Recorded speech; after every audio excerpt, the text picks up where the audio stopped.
All right, let's dive right into it, shall we? Halloween Kills. We're going deep on this one, Yeah. way past the surface level. Deeper than Michael went into that poor firefighter. Oh yeah, we're going there. You listening out there, you're clearly ready for more than just the basics, so we've got some great analysis ready, along with a full plot breakdown. But buckle up, because Halloween Kills picks up right where the 2018 film left us. Yeah. So the tension, yeah, it's already dialed up to 11. It is. And you know, what's really interesting here is how this film plays with your expectations from the get-go. I mean, that ending of the last one with Michael trapped in Laurie's burning house, you think it's over, right? I think so, but not so fast. Exactly, and the way they bring Michael back, it's just brutal. Yeah, definitely not for the faint of heart. Those firefighters, man, they walk right into a total nightmare. That whole opening scene, it's like the filmmakers are saying, hey, this is Halloween, but amplified. Yeah. The violence is so visceral, so in your face. And the way they use practical effects, it just adds to the intensity. Oh, absolutely. This isn't some CGI monster we're dealing with here. It feels real, grounded, and that makes it all the more disturbing. You said it. So Michael's loose, right? Yeah. And obviously, news travels fast, especially in a small town like Haddonfield. Panic spreads like wildfire. And remember Tommy Doyle, the kid Laurie babysat way back in the original? Oh, yeah, he's back. He's all grown up now, but you can see how the trauma of that night has shaped him. He's carrying that fear, and now it's like it's all coming to the surface. It's morphed into something else, something dangerous. Exactly. And he becomes this kind of leader, channeling all that fear and anger into this mob mentality that just takes over Haddonfield. The whole town's on edge, ready to explode. It's almost like, you know, the film is saying this is what happens when fear takes root in a community. It can twist even the best intentions. Oh. And the violence, it's not just coming from Michael anymore. No, it's coming from everywhere, from within the town itself. And that chant, "Evil dies tonight," it's chilling.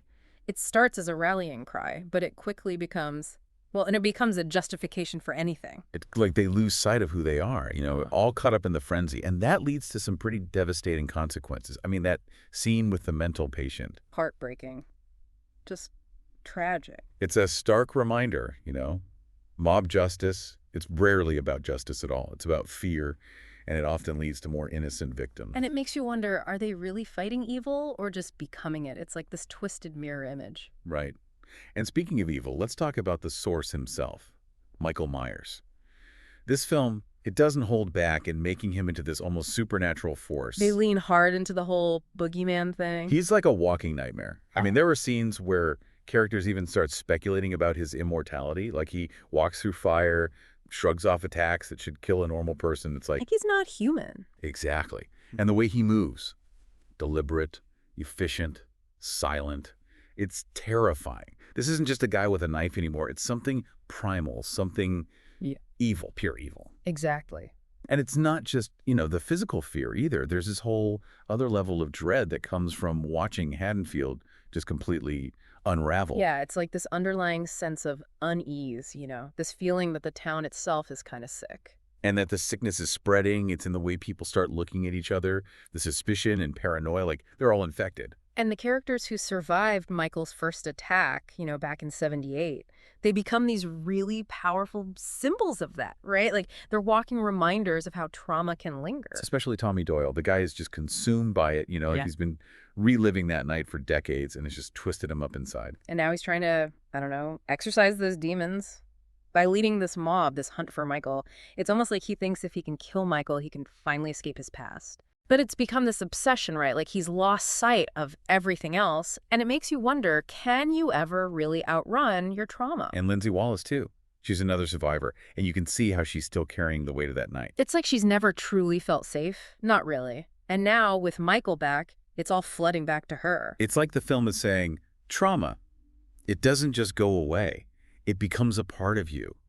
And in Halloween Kills, we're seeing how it can manifest, you know, how it can shape your actions, your choices, even your whole outlook on life. And it's not always pretty. I mean, look at Tommy. His desire to protect the town, it's become this warped, single-minded mission. He's willing to sacrifice anything, anyone, to get revenge on Michael. And that evil dies tonight chant, man. When you really think about it, it's terrifying. It's like they're giving themselves permission to do anything in the name of stopping evil. But where does that line get drawn? And that's the thing, right? They lose sight of that line completely. They become the very thing they're trying to fight, and that leads to some horrific consequences, like the death of that mental patient. Just awful. And it really drives home that whole idea of mob mentality. It's not about justice, it's about fear and rage. And innocent people get caught in the crossfire. So we've talked about the fear, the trauma, the mob mentality, but let's circle back to the source of it all for a minute. Michael Myers. This film, it really pushes that whole boogeyman persona to a whole new level. He's like the embodiment of pure evil. I mean, there are Yeah. these scenes where people are talking about him like he's some kind of supernatural being. Walking through fire, shrugging off injuries that should be fatal. They're like, is this guy even human? It's like he's become this force of nature, something beyond our comprehension. And that makes him even more terrifying, right? Because how do you fight something that you can't even understand? You can't reason with it. You can't bargain with it. It just is. And it's relentless. It just keeps coming. Which brings us back to Laurie Strode. You know, it's interesting. She's kind of sidelined for a lot of this film, recovering from her injuries from the last one. And I know that's been a point of contention for some fans. Yeah, some people feel like it diminishes her role, like she's the iconic final girl, and now she's stuck in a hospital bed. But I think there's something more to it, you know? Right. Like maybe the filmmakers are trying to show us the wider impact of Michael's evil. It's not just about Laurie anymore. It's about the whole town, the whole community that's suffering. It's like they're saying, this evil, it touches everyone, it leaves scars. And even though she's not physically present for much of the film, her presence is still felt, you know? Her warnings about Michael, her understanding of what he is, it's like a shadow hanging over everything. She's the voice of reason, but no one's really listening. They're too caught up in the fear and the rage. And then, you know, we get to the ending and, well, let's just say it's a game changer. The death of Karen. It's brutal, it's shocking, and it just completely throws everything up in the air. Yeah, we definitely need to talk about that because it not only devastates Laurie, but it also sets up a whole new dynamic for the next film.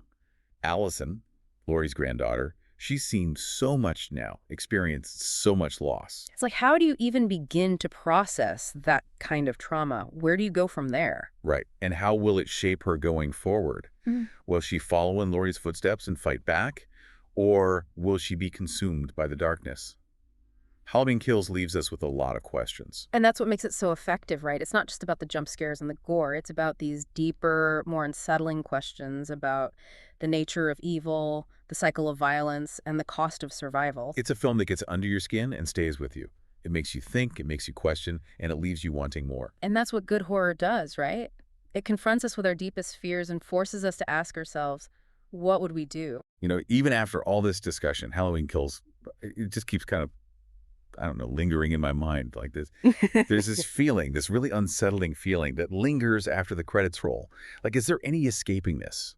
This cycle of violence and trauma, I mean. Yeah, it's almost like the film is saying that evil, true evil, it doesn't just disappear, right? It leaves these wounds, these scars, and sometimes those scars, they fester. It can even spread. Right. Yeah. And it's not just in Michael's actions. It's in the town itself. Haddonfield. The whole place feels infected. Yeah, like it's soaked in this darkness. Yeah. But we've talked about the violence, we've talked about the mob mentality, but for me it all comes back to Laurie Strode, this iconic final girl, right? And for much of this film, she's just absent, sidelined.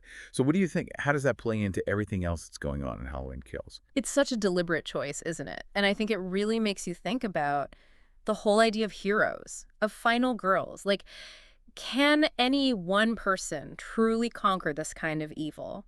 Or is it something that's always going to be there, lurking in the shadows, waiting to come back? And then there's the ending. I mean, we can't not talk about it, right? Yeah. The death of Karen. Just brutal. Shocking. I was not expecting that. It's like this gut punch, And it comes out of nowhere. You're thinking, okay, she's going to be the one to carry the torch. And then, bam, just like that, she's gone. It feels like, I don't know, almost like the filmmakers were trying to make a statement. Like, look, no one is safe. Not even the people closest to Laurie. And it really makes you wonder, going into Halloween Ends, what does that mean for Laurie? How can she possibly win after losing so much? Can she even win? Or is she just delaying the inevitable? It's like, yeah, if Michael really is this unstoppable force, this embodiment of pure evil, is there anything that can stop him? Does it require some kind of sacrifice? Does Laurie have to, I don't know, become something else, something darker? Those are the questions that Halloween Kills leaves us with, right? It doesn't give us any easy answers. And honestly, I think that's what makes it such a powerful film. It makes you think, it makes you question, and it stays with you. It definitely gets under your skin. It makes you question your own darkness, Yeah. And what you might be willing to do to protect the people you love. It's like holding up a mirror to our own fears. Yeah. And it's not always a pretty reflection, but I think that's the point, right? Good horror, it should make us uncomfortable. It should make us think. This deep dive has been, well, it's been a trip, that's for sure. For anyone listening who's seen Halloween Kills, what stuck with you? Was it the portrayal of Michael, the way the town just completely loses itself? Or maybe it was something else entirely? And if you haven't seen it yet, well, hopefully this conversation has given you a taste of what you're in for. It's a wild ride, and it's not for the faint of heart. But it's a film that will stick with you, that will make you think, and that might even keep you up at night. It's definitely a film that makes you want to keep those lights on. And that's it for our deep dive on Halloween Kills. But hey, the story's not over yet, right? We've got Halloween Ends to look forward to, and you can bet we'll be back to break it all down when the time comes. So until then, stay curious and try to stay safe out there. You never know when Michael Myers might be lurking around the corner.